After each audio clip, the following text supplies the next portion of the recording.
beast coming up from the sea. This one had 10 horns and 7 heads, and a crown was on each of its 10 horns. On each of its heads were names that were an insult to God. The beast that I saw had the body of a leopard, the feet of a bear, and the mouth of a lion.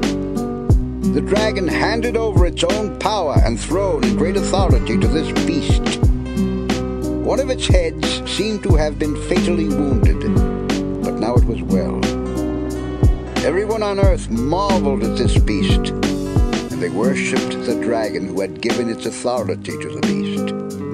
They also worshipped the beast and said, "No one is like this beast. No one can fight against it." The beast was allowed to brag and claim to be God, and for 42 months it was allowed to rule. The beast cursed God, and it cursed the name of God. It even cursed the place where God lives, as well as everyone who lives in heaven with God.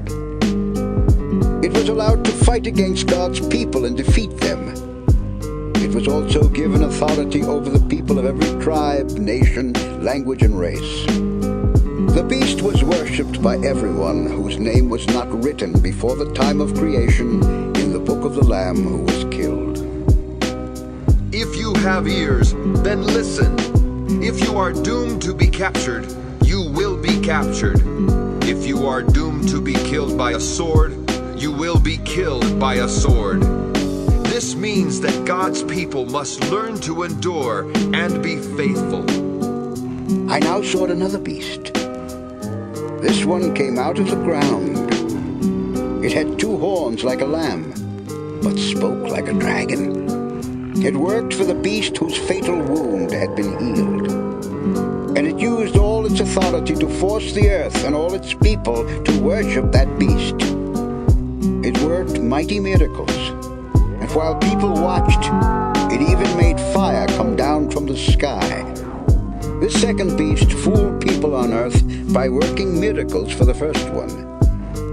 Then it talked them into making an idol in the form of the beast that did not die after being wounded by a sword. It was allowed to put breath into the idol so that it could speak. Everyone who refused to worship the idol of the beast was put to death. All people were forced to put a mark on their right hand or forehead. Whether they were powerful or weak, rich or poor, free people or slaves, they all had to have this mark, or else they could not buy or sell anything. This mark stood for the name of the beast and for the number of its name. You need wisdom to understand the number of the beast, but if you are smart enough, you can figure this out. Its number is 666, and it stands for a person.